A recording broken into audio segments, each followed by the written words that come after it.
Greetings, ladies and geraniums, mud dams and messieurs, as the French people might say, cats and kittens.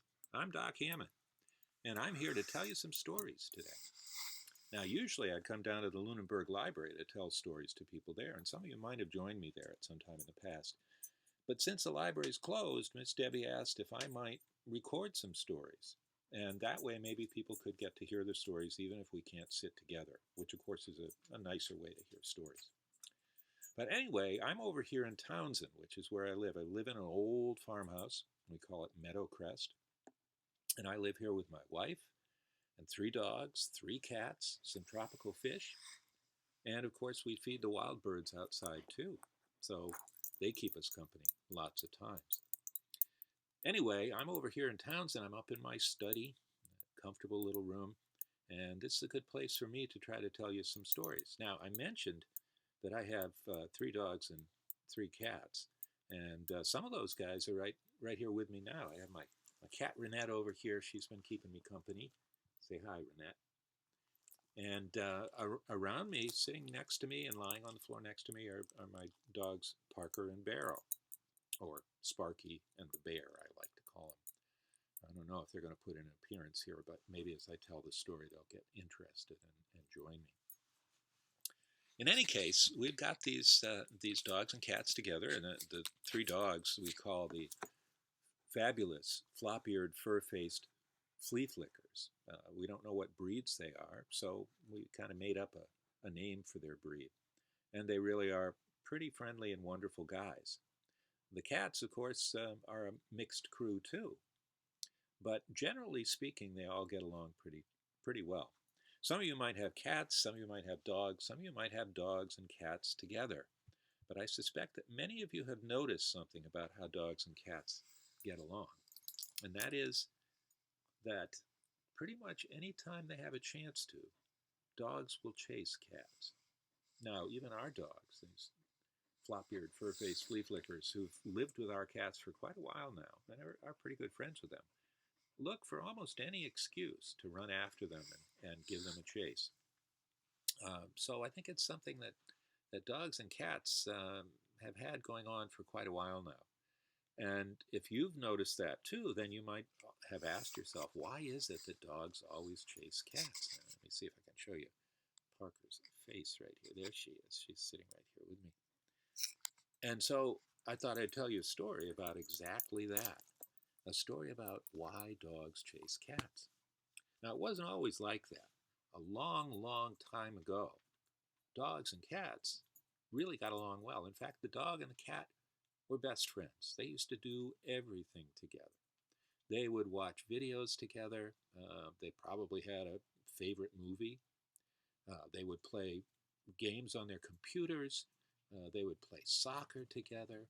They would have naps together. And often they ate together. And in addition to doing all those things together and having all those things in common, the dog and the cat shared a favorite food. I wonder if you can guess what food was their favorite. Not a surprise to me, because my name is Doc Hammond, and their favorite food was ham. Yep, every chance they got, anytime they had a little spare change, they would go down to the local grocery store and back to the meat counter, and they would order a piece of ham. And then they would carry it home together and share it.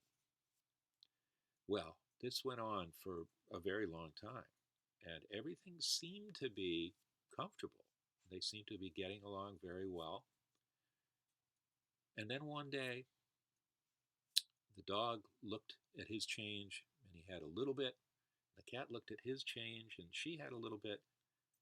Neither one had quite enough money to buy a piece of ham on their own, so they decided, the cat suggested, that they put their money together so they would have enough to buy a piece.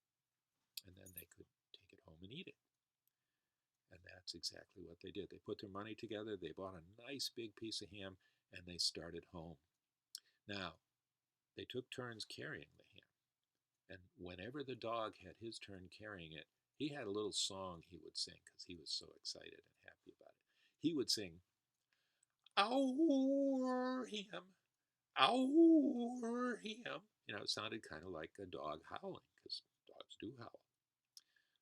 But every time the cat had a turn and was carrying the hymn, he sang something different.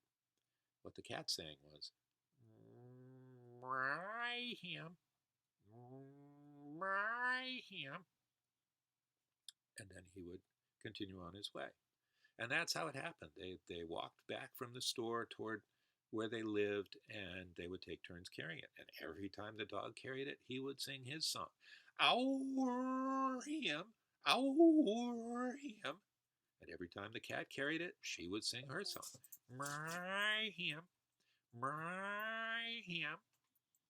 Finally, the dog got puzzled about this, and he stopped and he said, "Tell me this, Mr. Cat. How come it is that every time I carry the ham, I say, 'Our hymn, our hymn,' and what I say, makes it clear that we're going to share the ham together. And then every time you carry it, you say, 'My ham, my ham,' as if it belonged only to you.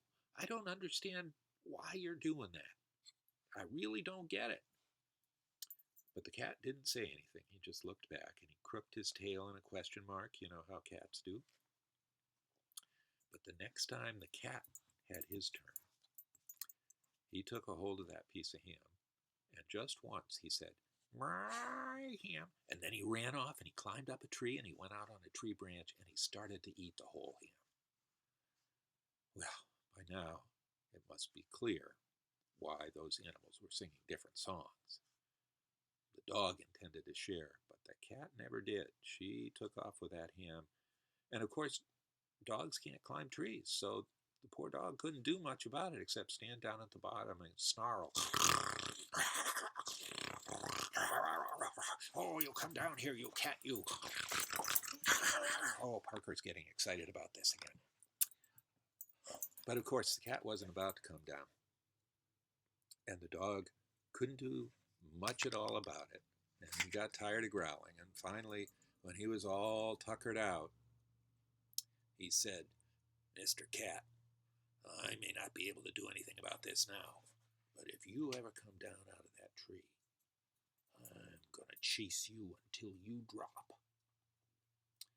And that's why now, whenever a dog sees a cat, he's pretty likely to chase him.